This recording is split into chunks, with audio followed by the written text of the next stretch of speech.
that is our intro. All right. All BTO. Right. I like it. Yeah.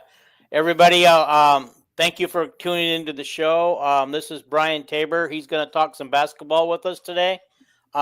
He was highly recommended that he's pretty knowledgeable and fanatical about the Hawkeye basketball.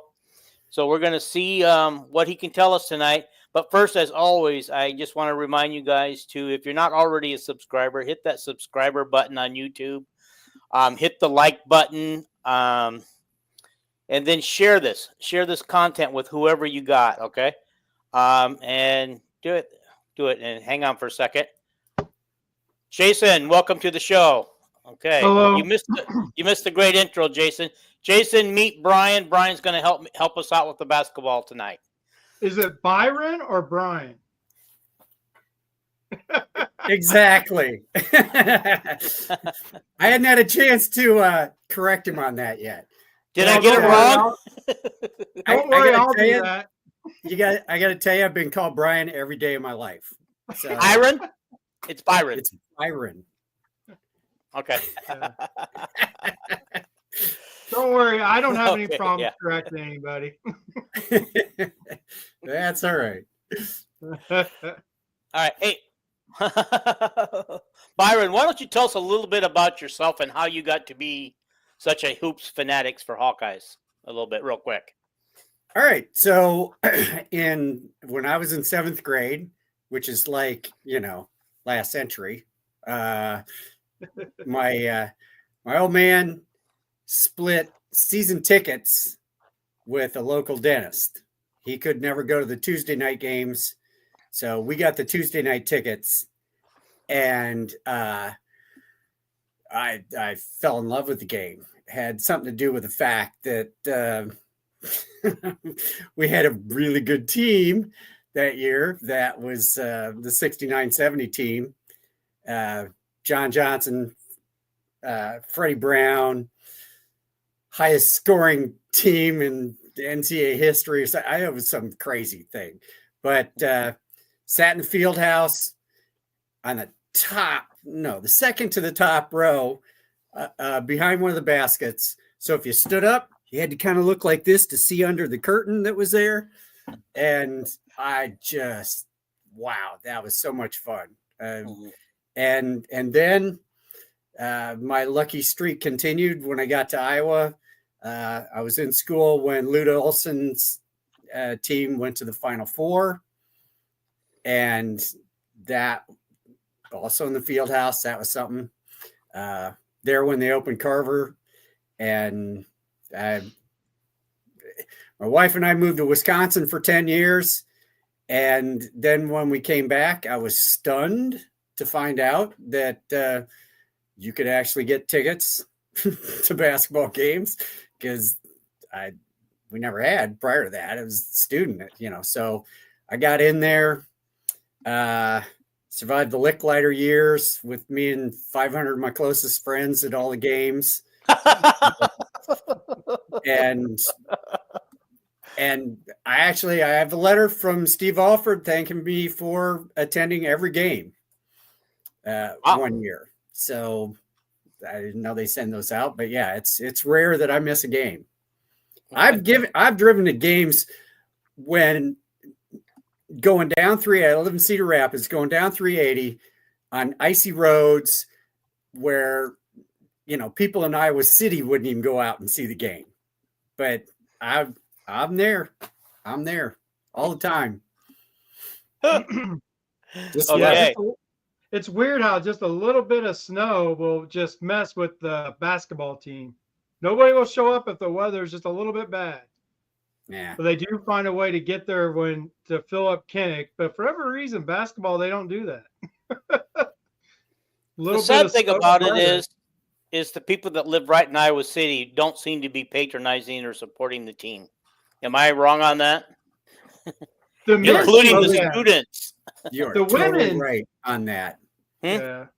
That's one of my biggest pet peeves. The field house was a snake pit back in the day. Those metal bleachers and everything. Yeah. You got Carver and you can put more people in there. And when that baby's full and it's rocking. It's something.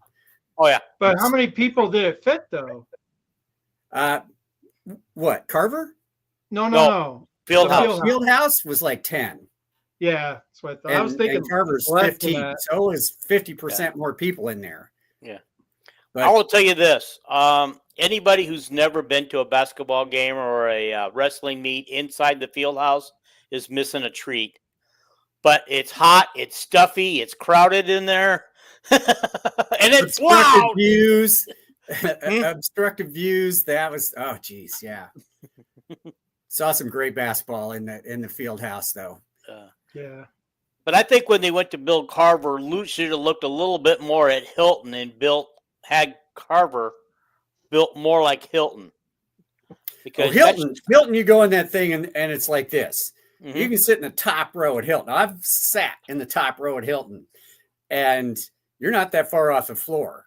You know, Mm-hmm. Carver's out there like so. Yeah. When you're out here in the last rows, you're a long ways away from the game. Well, in the seat, the rows are so spread apart. You know, it's just like at Hilton, you're on top of each other. At Carver, you got room to kick it. Yeah. Well, that's like at Kinnick though. Kinnick's the same way in football, where the fans are right on top of the players, right? That's not the way it is at Iowa State basketball. We need to be more like Iowa State basketball on our basketball. Well, that's why they had to move the students. The students the students really had no impact on any basketball games, but they moved them back, I believe, under the hoop, right? Didn't they move the students to where they belong? I think they did this year. What, in Carver? Yes. Yeah, the students don't even show up. No, well, for the men, don't show up. They've got them in the corner that's opposite the opposing team's bench. I thought they moved that though this year. Man, no, that's still the Hawk's Nest. The band is right behind the basket, and most of the students are there. But unless it's an ESPN game where they're going to get on TV, nobody shows up. That Iowa State game hardly had any even. Are you talking about the men? The women fills it up. I kind of, if we might get into it, and I'll discuss what I feel about the men's basketball. But I think there's a reason we don't show up for men. Yeah, we're going to get into that. I was going to answer. This is my brother who says he can't get the video. I don't know what to tell him. Do you guys? Obviously, he can hear the audio. You're talking to the guy who's figuring out his own channel. No, I don't know. I know it. And I'm still trying to figure it out. I'm the guy who's, for the last couple of shows, have had the network people in here trying to get me ready in the background. And so, Tom, I don't know what to tell you. I really don't. If you're on the YouTube channel like you're supposed to be, obviously you're seeing this or hearing it. I don't know what to tell you at this point. Do what they tell you at work. Unplug it and plug it back in. Start over. Or one of your kids or grandkids could come over and fix it for you. Yeah, the first thing they always say, did you unplug it and plug it back in? Well, there we go. Yeah. He has no feed on his phone. Huh. That's you, Dino. Can you switch to your laptop? Okay. Well, anyway, enough of that. Just, I want to ask you both, and I'll let Jason go first. Why do you think the students and the people aren't coming to watch men's basketball this year? I think it's because first of all, it's basketball and it's not as popular as football, because I think football and basketball are about the same right now. You almost know what you're going to get in football every single year. But football is football. We're going to show up. We're going to win 9 games a year, 8, 9, 10 games. But with basketball, frame ball is it's getting old to where I just think people are tired. If they don't score 80, there's no chance at winning. They don't play defense hardly ever. And even when they get hot, like they were the other night, of course they choose a very bad team to get hot from three, right? But if they're not hitting their shots, they can't win. And everybody already knows what's going to happen. Like under Fran, Iowa can beat any team, but they can lose to any team as well. Because if they don't play, if they are not scoring, and if they don't score 80, they're going to lose. I think that's why people are just kind of fed up with the same thing, and just basketball is just not as popular as football. Whereas football, we're getting the same thing every year as well, but it's football. Everybody is passionate about football, and there's only one game a week, right? Whereas basketball, there's multiple games a week, and people just they go get their ice cream and they leave. That's what basketball is. Byron, your turn. Give me your take on it. You're at the game, so I want to know. You get more of an insider's view. I would. I'd agree that with a lot of that. They do need to score a lot of points to win games, but I've seen them play better defense this year than any time since Fran's been here. Moments, yeah, but they still give up over 80.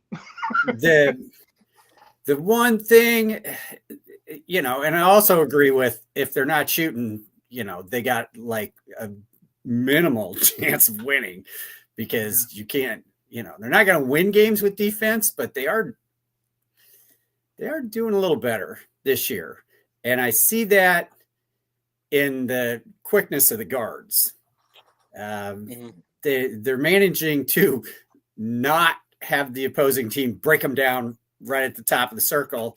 And now all of a sudden you're playing 5-on-4 or 4-on-5 for us. Right. I mean, it's just the guard goes shooting around our guys and suddenly you got your center back there trying to guard two guys. And they haven't been getting burned that much because unfortunately Drew's only there for a year, but he's actually pretty quick. He's a fun guy to watch. I wish he'd started here. Right. No, I agree with you. The only thing that I'm saying is the defense looks better, but they still give up all the points. Yeah. They do. But I haven't seen them fall into the hope they miss defense as much as they played for several years. Oh my God. It was just, wham, wham, wham, wham, wham. All of a sudden the ball goes out to the corner. Guy standing there all by himself, drills a three. That just happened over and over and over and over and over again. And if we weren't doing the same thing, we weren't keeping up. Right. Yeah. But this year they're better defensively but they're real hot and cold. It seems like the guys that are out there trying to score, Jordy Bohannon was pretty much a done deal. Most games he was going to get his.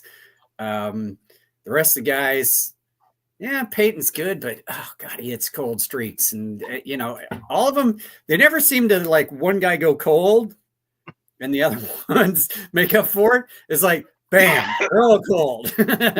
Or we're all on, and it's just, and that's where I'm saying it's the same thing is it even like, and I agree with you, the guards are quicker, but they're still giving up a lot of open threes.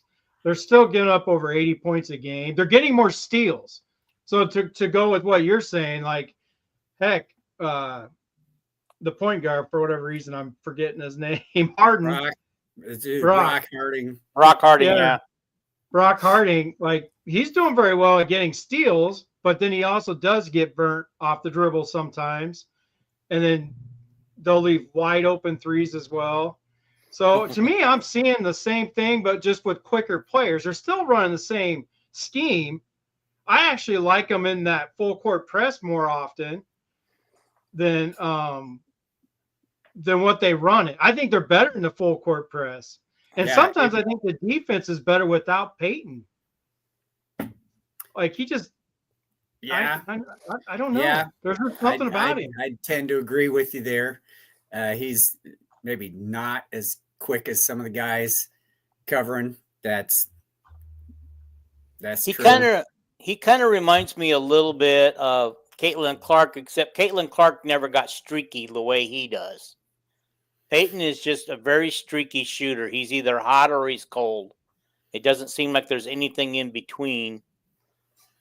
But neither one of them played defense. They were looking for the ball to get their hands on the ball so they can get the ball up and in the net as quickly as they could. I mean, last year in the WNBA, Caitlin played the best defense I've ever seen her play. So it might have been coaching. As far as maybe Lisa didn't preach defense as much. Like this year, you're seeing women play some defense, right? It's a completely different style of basketball this year without Lisa. I don't know if Lisa wanted to just go fast. I think that's all she really cared about. But and maybe that's Fran. That might be Clark allowed him to not have to really play much defense, not concentrate on defense. Right. No, I mean, you're right there. You're 100% accurate there. And maybe Fran just doesn't. I mean, we've been saying it for probably 10 years now. We started to learn that Fran just doesn't. You could see him over there yelling at the kids, trying to get them to play defense. So he looks like he cares, but nothing ever really works. Yeah, he'd always have four guys that kind of knew what they were doing on defense, and that one guy that would just. Then it was 5-on-4 all the time. It seemed like, yeah, you guys these guys are playing great defense, and you just got burned out here, and now it's 5-on-4, and that didn't end well for us most of the time. Well, a lot of times I think their defense is just so confusing. A lot of times you wonder what defense they're even in, right? Like you can see it, and then sometimes that throws them off a little bit. He likes to flip them around back and forth, but yeah. No, you're right. And I think Fran's way of doing that does kind of make the kids like go, oh yeah, that's right. We're supposed to be doing this because when they switch defense, a lot of time when they play their best defense is when they're in man-to-man, right? Because everybody knows what their job is. But when they're doing their junk defense, with all the different zones, it's just, I don't know, just you always have a player that just gets confused, gets lost. Like they say, a shooter, like a bad shooter, always has a good night against Iowa. Heck, even the Michigan game? They had two guys hit their first three of the year against Michigan. Like the one guy was like 0 for 9 or something. Then he hits a 3 against Iowa. It's like, Jesus. Yeah, that happens every year though. We play teams and they go, do you guys believe that's his first 3 of the year? And then he hit a couple more in the game. Yeah, we seem to find those guys, don't we? We seem to always make some players on the other team look like they're first round draft picks in the NBA. It's like the women's game against Michigan State that was going on same time we were blowing out New Orleans. Where's that girl? All of a sudden, she scores 10 points in like 5-6 minutes in the fourth quarter. It's like, what the hell? So it didn't help that the women went ice cold about the last 8 minutes of the game.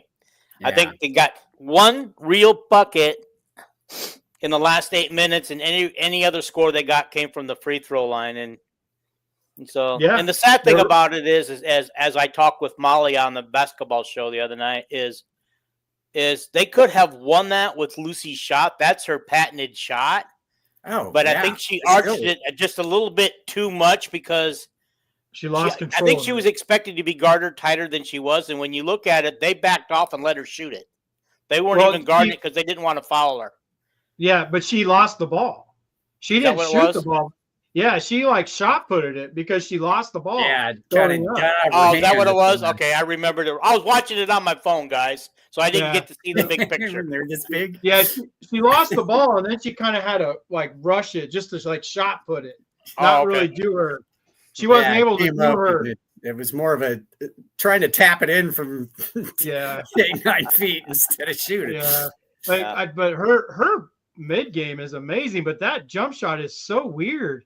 It just makes me cringe a little bit, because I don't know what it is, but she's way up here and she's back. like, you know what I'm saying? Like when she does that jump shot, she's like, oh, Yeah. it just looks all weird, but she knocks it down like so often. It's like, wow. But you can't block it unless you block it from behind because she's all like here and she's all the way up and then she's back. Maybe that's where she learned it. She's only 5'10", maybe. Yeah. So somehow it works for her. yes, it does. Well, and the best player for New Orleans at that game in the first half, we couldn't stop that guy. He had that little step back, drive the guy into the lane and then do a quick little step back fadeaway and put it in. It's like, all right. Well, considering they only scored 29 points in the first half, he must have done all the scoring. Oh, remember? It was him. Yeah. I heard Dolph talking about, you're always listening to the radio on the way down. Okay, what do we got against us tonight? And he's talking about this number 5. What's his name? Something White. And, he's their big scorer. Averages like 18 and a half points a game. And I looked up at the scoreboard at halftime and he had 16 already in the first half. I'm like, he was like the only guy that could score for him. Yeah. But that's my point with Iowa's defense is remember the Washington State game? They legit had that one guard that went around everybody. He scored so many points. I don't know if you remember him. He was their quick player that kept the game close. Oh, yeah. Nobody could guard him. He was a handful. It was, I don't remember. This guy wasn't necessarily, I mean, we were staying in front of him, but he'd drive into the lane, stop, fall back. I don't care how tall you are. You're not blocking the thing.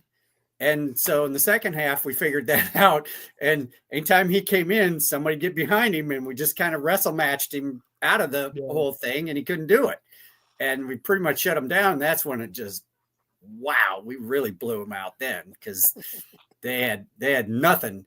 But, okay, fine. We stop him. We throw it out to the 3-pointer for the wide open 3-pointer and the hope they missed defense was working for him. So none of those guys can shoot besides that guy.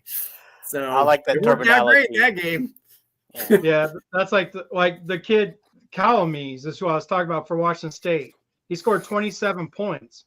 He was legit basically the only player. They had one player score 11. But Iowa could not stop. If they kept using that one kid, he was so fast. Yeah. I'm not sure Iowa could have ever guarded him and stopped him.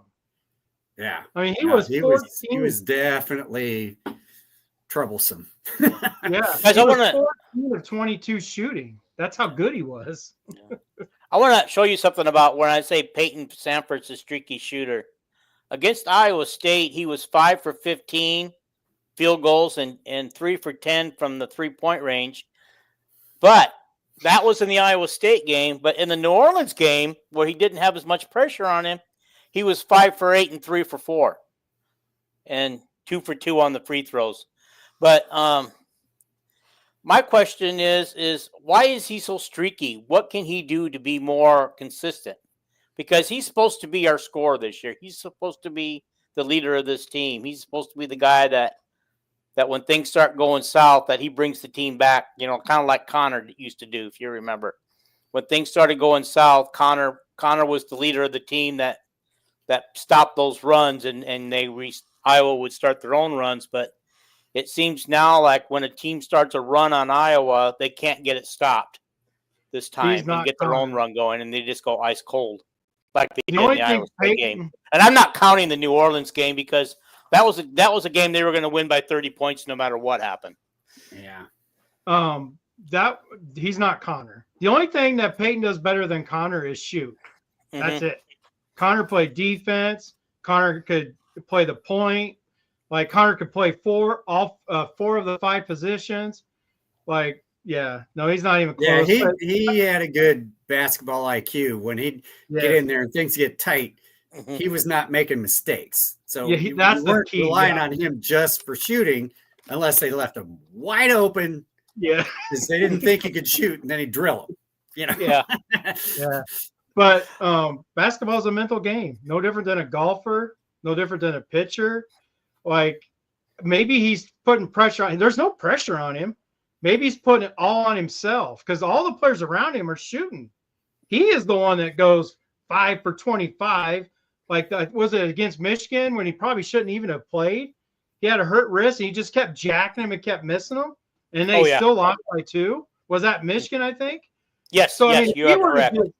If he would have been on the bench, they probably win that game. He legit lost that game from his shooting, where he would just shoot for no reason and clank it, and then the offensive possession would be over. Like, they would have won the Michigan game if they would have just showed up the first 10 minutes, but they didn't. Yeah, we've or done or that just hit quite their a few free times. throws, or just that hit the free throws. I think it was at the game. I think they were like 50% from the free throw line. Yeah. What do you guys think about Drew Threlwall being inserted in the starter lineup instead of Dembele? I love it. I mean, it goes with what Byron was saying. I love it because I love when they're in there doing the full court press. Like, I absolutely love that defense with Harding and him in there. And then who's really good at it is the other Sanford kid. He is really good in the middle, right? So when he comes in, and that's actually when they start doing that, is when he comes off the bench. Like, he should. Seydu's newer guy, and he's got the long wingspan. You put him out on the press works a lot better with him in. I think he's probably the best one at the middle of that. But yeah, I would love to see him in the starting out of the starting lineup to put him in. Seydu. Who would I take out? Yeah, because you have to take somebody out in order for Seydu to start. I don't know if I would ever start him. He's like the perfect sixth man. Okay. Because when he gets in the game, the defense just ratchets up some, because he's that athletic. Okay. And it looks better. That's for sure. It does look better. That's for sure. Yeah. So it's kind of good. Okay, you got these guys, and then you put that guy in there, kind of like Bear used to be, right? Just you get that guy that's just a ball of energy, comes in, gives you everything he's got, and no, he's been very good. I mean, he rolled his ankle in the one game, and that kind of took him out. But and so he wasn't really there for Iowa State. We pressed him once, I think, that I remember, and that just led to a layup. I mean, they broke it like right away, and then we're like, well, okay, don't do that. So I mean, if they put defense like they did against Iowa State, I mean, they would win a lot of their games that they've lost. Like, they would have beat Michigan. That game with Iowa State showed they can actually play defense. Like, they really could have had it, but it was like they stopped playing defense the last 5 minutes of the game, and that's when Iowa State literally just took over. Like, they literally suddenly all of your shots quit going in. Then all of a sudden you don't get the rebound. They're running you down to the other end and getting them before you have the chance to get your defense set up. And that right. Yeah. I don't know if they just ran out of gas because they were shooting the ball great. Well, end of the game, legs get a little tired. Those threes don't fall as easily. Yeah. Well, I think that's part of the problem. What happened in the last 5 minutes of the game? They only played 8 players. And honestly, if we want to get honest, they only played 6 players most of the game. Yeah. The others didn't get much playing time.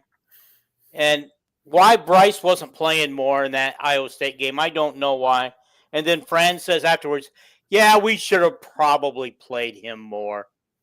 You think, Fran? That's why I get so down on Fran, because he thinks about it after the game. Well, yeah, why? I should have used him. He was there. I just forgot about him.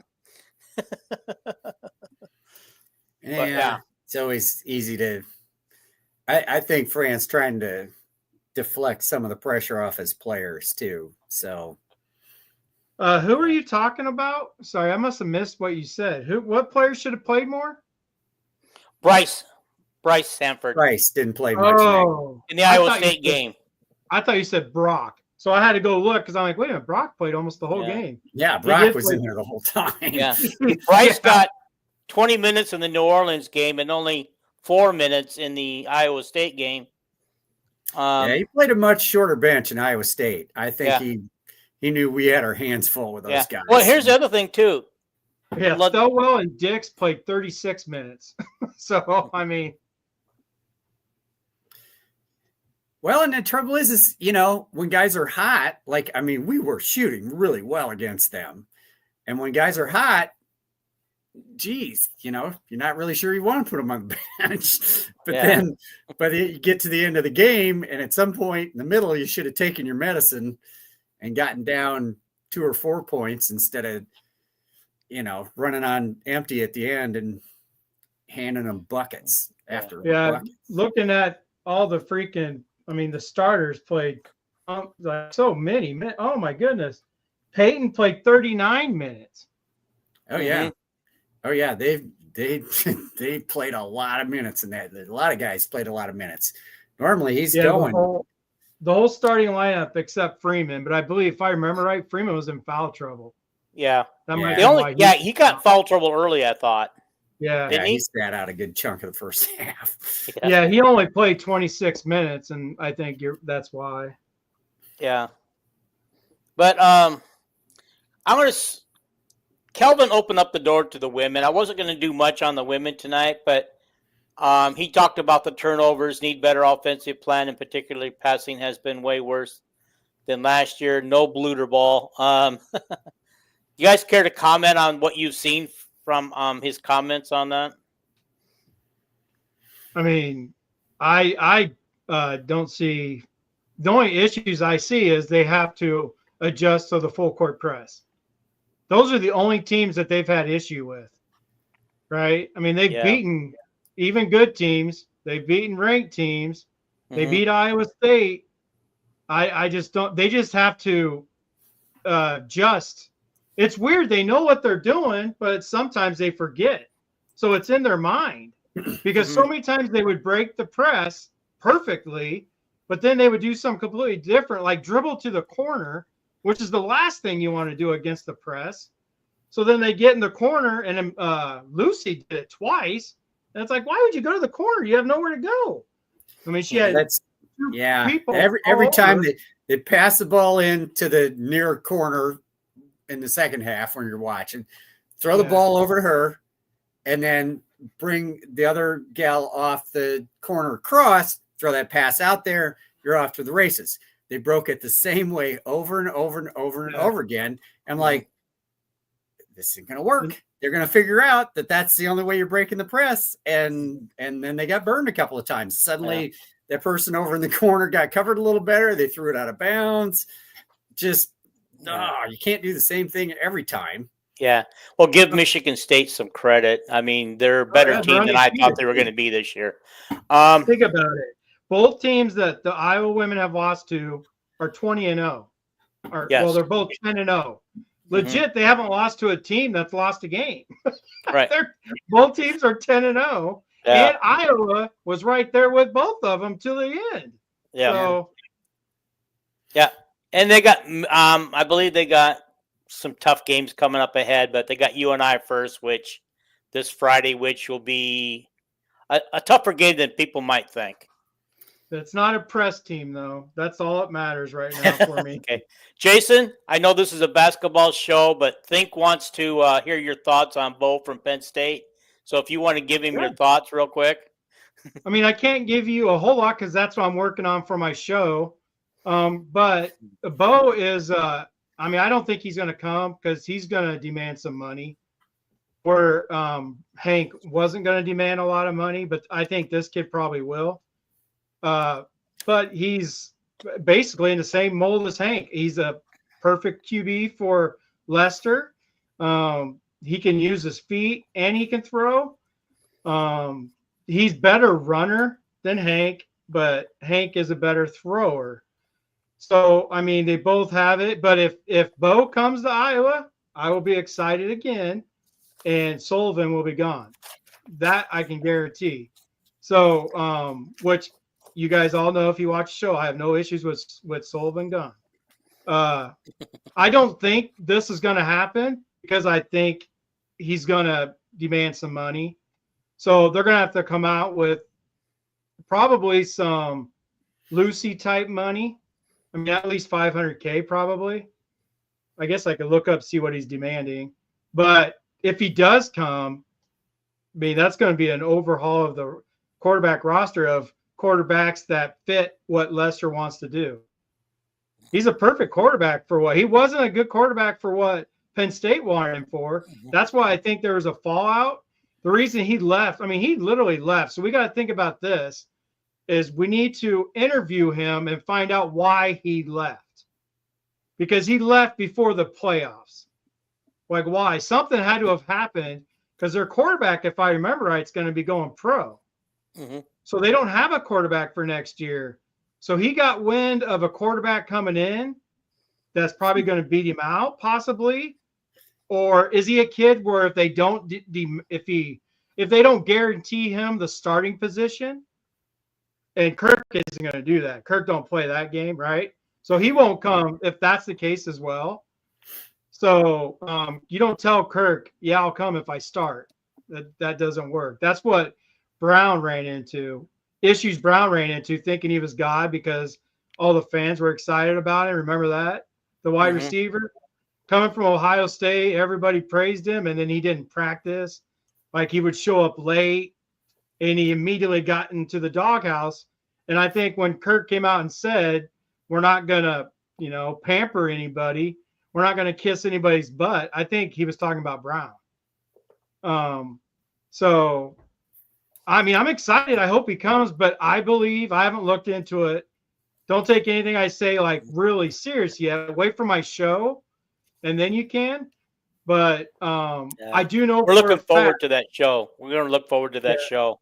Everybody's got questions, and I think it'll be a popular show for you. Yeah. Well, it sounds like everybody keeps asking, but I'm doing everything, trying to learn from every quarterback. But I know Hank Brown because I actually evaluated him coming out of high school. I did not evaluate Bo, but I watched Bo play, obviously, especially that Wisconsin game. And he is I watched his high school tape, but I didn't take any notes. So it's all in my brain.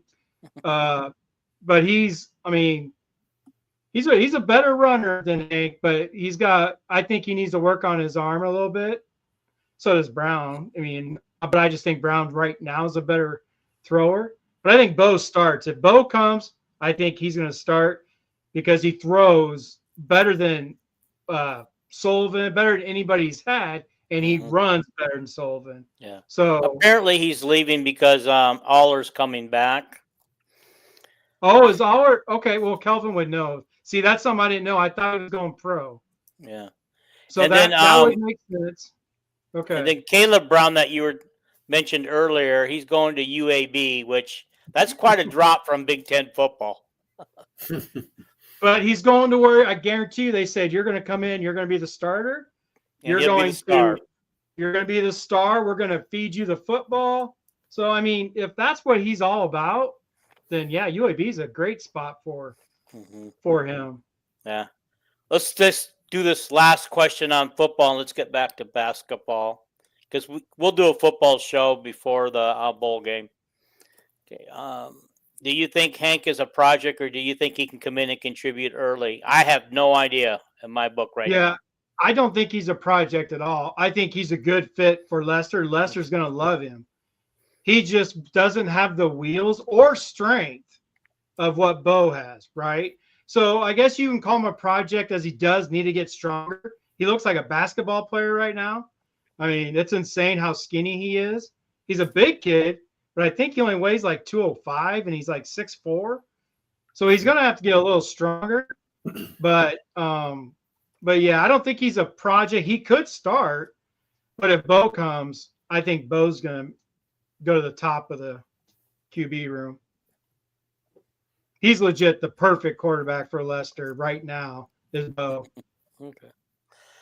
All right. Hey, let's move on. Let's preview a little bit about. I got to tell you, you guys remember when Iowa, as long as we're on football, Iowa State started their rivalry back up in the late 70s. 1977. I was there. You were there. I was. I was barely born, I think. During football season. How many people have you ever met that lost both those first two games? Because I actually ended up going to Iowa State, even though I grew up a Hawkeye fan, thought I wanted to be a veterinarian, so I had to go to Iowa State. I went to Iowa State. Biology, chemistry, not really my thing. So Iowa State got a bowl team, go to Iowa City, they get beat. Crap. All right. So then the next year, it was like, I'm not going to be vet anymore, going back to Iowa where I should be going to college. And then the second year, Iowa State wins. So everybody in the state's 1-1. I'm 0-2. I was wondering where you were going with that. I was so intrigued. I was like listening to every word, and then you pull out that. That was good. That was but let's see. I believe the following year brought in Hayden Fry after that. And then I was in Iowa when Hayden Fry showed up. And I can still tell you his first game. I remember this, because Bob Cummings was a horrible coach. It was run up the middle, run around the end, pass, and punt. That was our offensive scheme. And we didn't even have good punters. Why? Right? They brought in a high school coach to be a head coach at a Big Ten school who'd never had any college experience before. And What the plays heck? his kid as quarterback. Brings in his son to start as quarterback. So he said that before that game, we're playing Indiana because they were rearranging the schedule. He says, I want you to pay attention to that first play. First play is going to be right up the gut. I want you to watch closely because you're never going to see that again. And he did. Bam, right in the line. Nothing. Oh, Hayden? Right? On Second Hayden? one, Statue of Liberty play for like 20 yards down here. He was just off to in those days, you stood up if the Hawks got a first down. I mean, it was a reason to celebrate. Standing ovation. Yeah. We got a first down, right? Because you get about 4 of them a game. And then so suddenly we're up 21-0 against Indiana. And I was at that game too. I was actually on the sidelines filming it. They were losing their minds. Now they came out in the second half and beat us 24-21, but it was still like, holy crap. Yeah. I remember I was on the sidelines and I had a camera from KWL and I was filming it.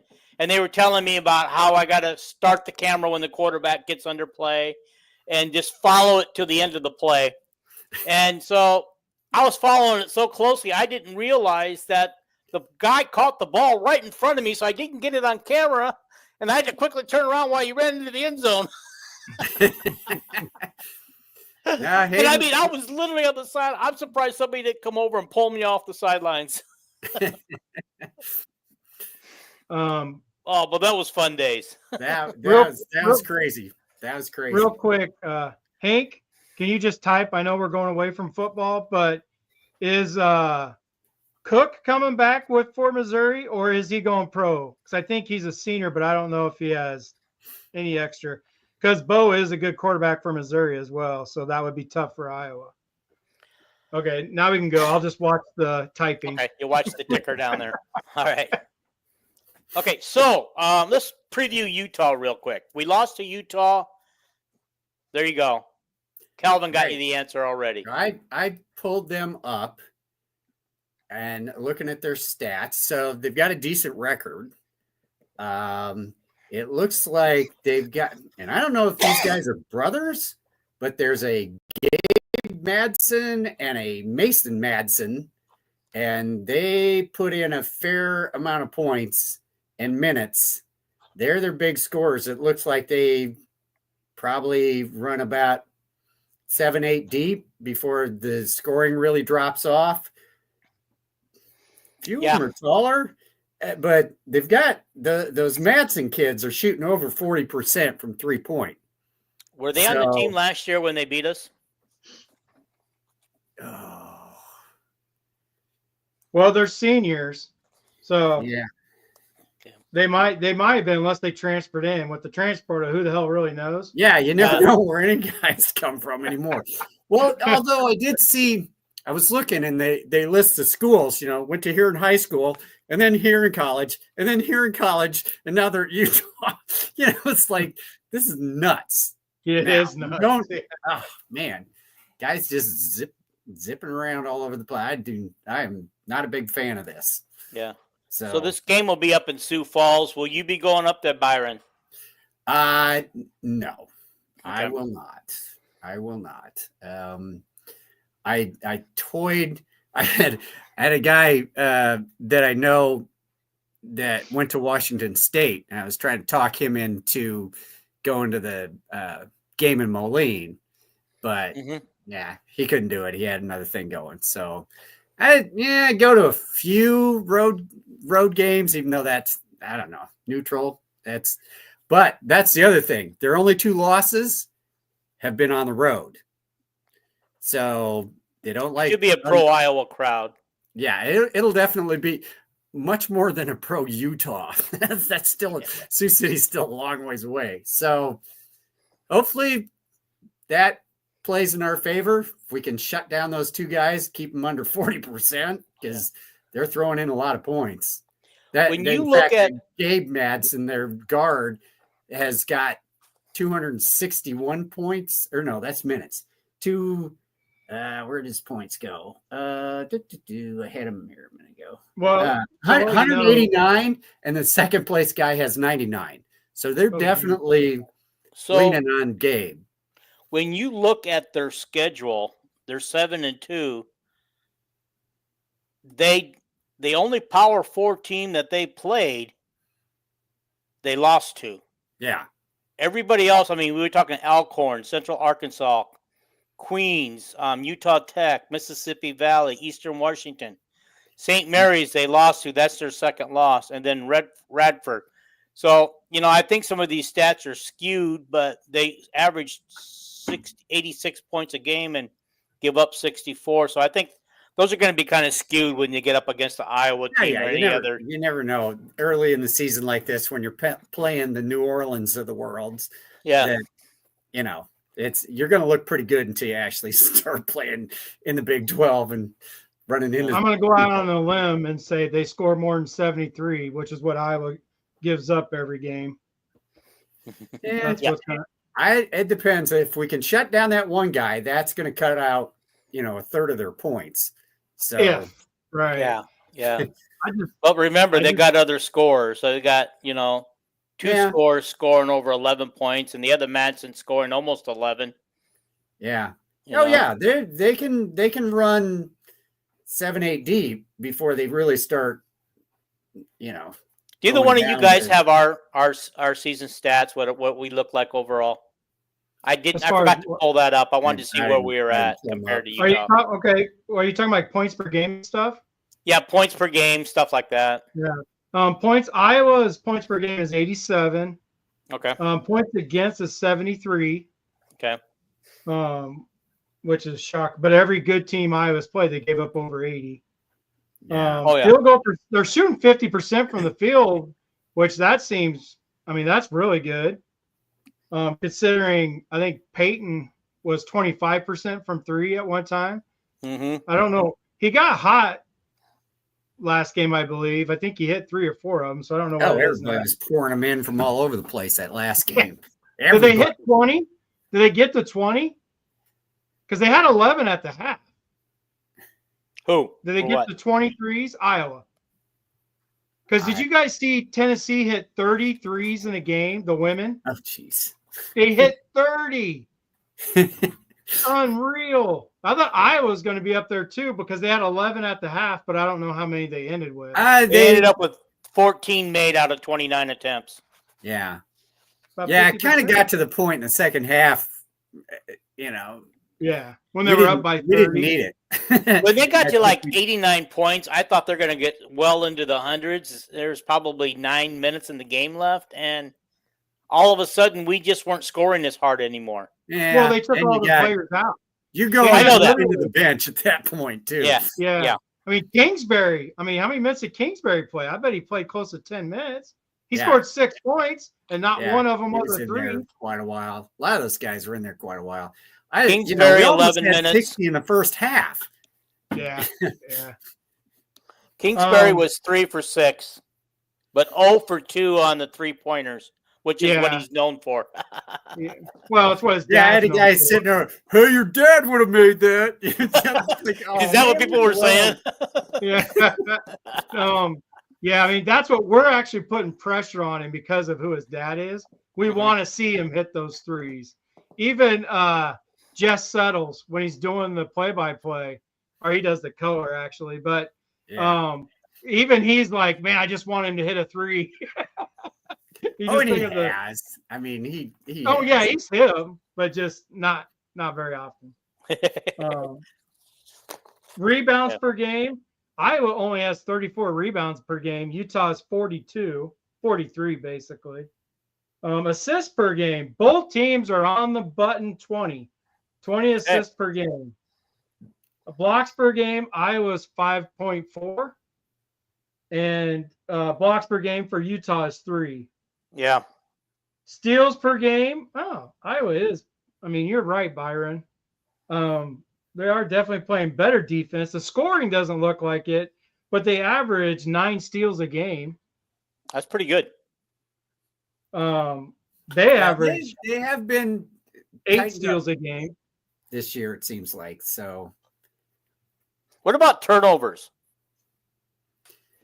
Utah averages 11 turnovers a game. What does Iowa average? Or do you have that? I don't have that part. Okay. Let me look. per game. They're 380. They average 38% per game. on. I'm sorry, I'm interrupting you. 10 turnovers per game for Iowa. And it looks they're what 8-2, 7-2. Looks like that's about it for Utah. They've got 98 turnovers so far this year. Yeah. So divide by 10. Oh, yeah. 10 games, it's around 10. Yeah. And their steals are 68, so maybe 5-6 a game, 6-7 a game. So Yeah. Well, here's a couple of things I'm looking at. Their field goals are 48%. yeah, 9 games. I don't know what Iowa's is. 3-point is 38%. But their free throws is atrocious, 67%. Yeah. Yeah. You They can't. beat Michigan with free throws. They legit beat Michigan with all the troubles they had. They would have beat Michigan with free throws. Yeah. I mean, they've Yeah, missed so free throws many. are something that this year's that's become a thing all of a sudden. Normally we've been really make more than the other team takes and that kind of thing. Yeah. And there have been a couple of games where we're just like, holy crap, make a free throw. Yeah, it's been really weird when you see that we're like 50% from free throw line, like 7 of 14 at one point in the game. You're like, what? 7 of 14? That's not a Fran. That's not a Fran thing. He's a huge free throw guy. Right. He wants to get fouled. He wants to get to the free throw line. But if you're only making, what'd you say, 65%? Good golly.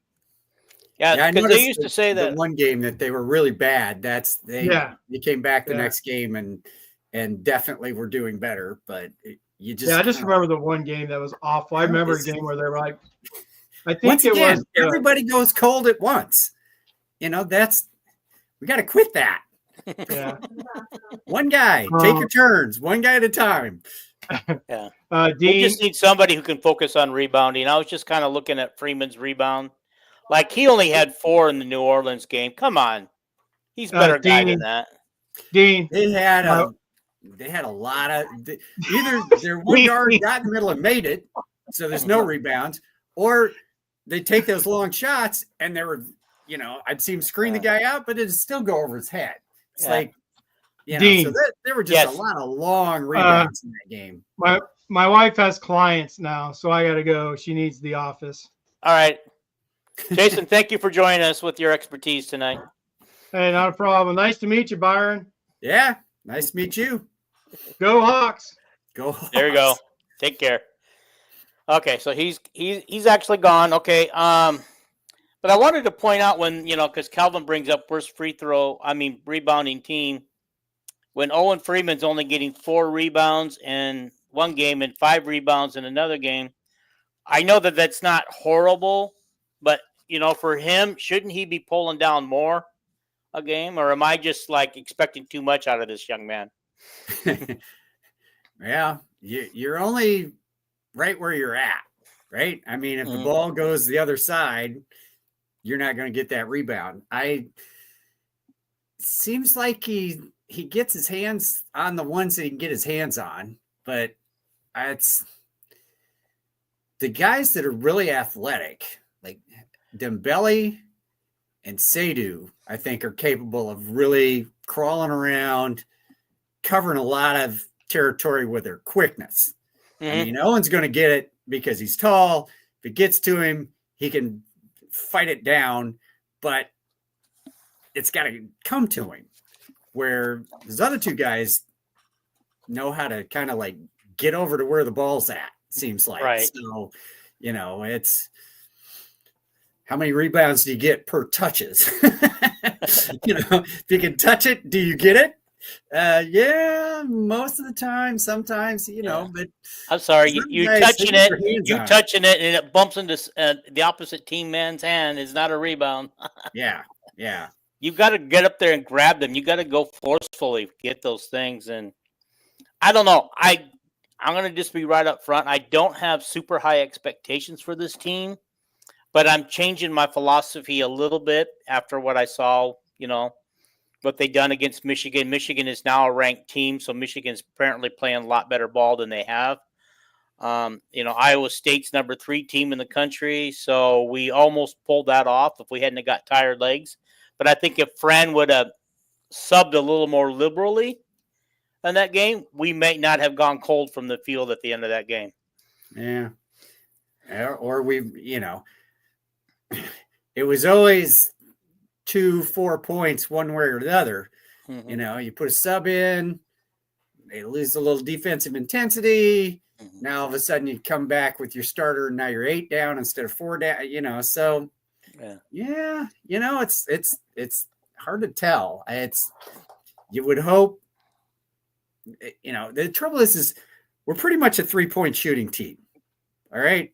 You live by the 3, you're going to die by the 3 on this team. Yes. And so those tough games where you're playing a lot of defense takes a lot out of your legs by the time you get to the end. So, up to that Iowa State game, he had been cycling through the lineup pretty well. And, a lot of second team guys are pretty capable. There have been a few games where, the starters are tussling, the second team comes down, gives them a lead. So I want to give Jan over on the women's team a little bit of credit because, she's not afraid to go a little deeper in her bench in those important games. She will use them, and that's going to become valuable to her as they get deeper into the Big Ten. Yeah, they're still freshmen, and you kind of, get saw a couple of times the what's the gal's name, long black hair freshman who kind of got burned on defense a couple of times. Kind of just should have seen that coming. I could see that coming sitting on my couch, but Strimlow could have been Strimlow, could have been Keegan, Mulaney. Yes, I watched the women or Hayden or Ava Hayden. They're all the dark-haired ones. No, they're a fun team to watch.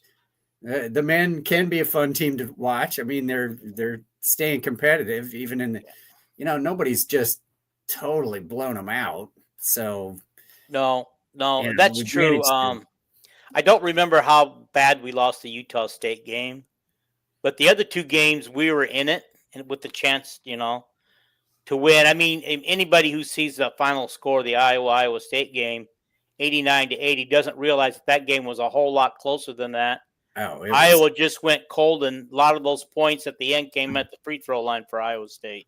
Yeah, and a lot of close games end up being that way too. Mm-hmm. That you see one team wins by 10. Oh, well, they handled them.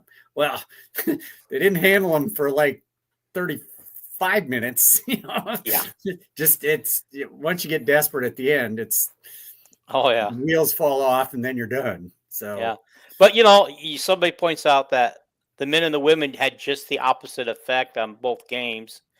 the Iowa State women were in control, and Iowa took control at the end, and Iowa was in the men's in control, and then the Iowa State took over at the end. So sometimes the cream rises to the top, no matter how bad you're playing.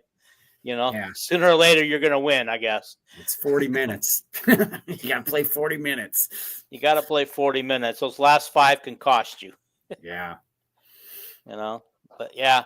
But I think this is a good place to end it. I appreciate you coming on here. I don't think Saturday is their next game, right? Or is it Friday? Thursday? Let me look that up real quick before we. Yeah, they play. Where is it? Oh, of course, my Hawkeye page won't come up. Utah is Saturday, the 21st. Okay. Do they have a time for that on there? 5 p.m. 5 p.m. Central? Yep. That's good. I get to see it early in the day for me, 3 o'clock my time. Okay. And then the women play Friday against UNI, but you need BTM Plus to see that game. Yeah, that's trouble. I don't catch a lot of games. Yeah. I have the Plus because I do this podcast. And I carry ESPN Plus because of the podcast, because, BTN doesn't carry games when their teams aren't at home and they're playing against a non-conference team. That's where ESPN will throw it on their Plus. A non-conference game. But so. All right. So how long would it take me to drive to your house? Watch that game? Well, I think it's a 36-hour drive if you went nonstop. Yeah. 36. Yeah. I think it's 30 to 36 nonstop. Oh, yeah. Tom is telling you get free stream. Free stream, yeah. Okay. I like that setup he's got. He showed it to me when I was at his house earlier in October, but Tom says it's only 21 hours. Oh, Tom's got a heavier foot than you do, huh? Way heavier. Way heavier. Because it took us 24 hours just to get to Vegas when we went. And that was nonstop. And that was from Iowa. So yeah. All right. We'll talk to you later. We'll do this again. I'm just trying. I'm going to keep it on Tuesday as long as nothing interferes with it. All right. Well, if you want me back, let me know. Oh, I want you back. Basketball. It was fun. All right. Take care, and we're going to end the stream, and we should see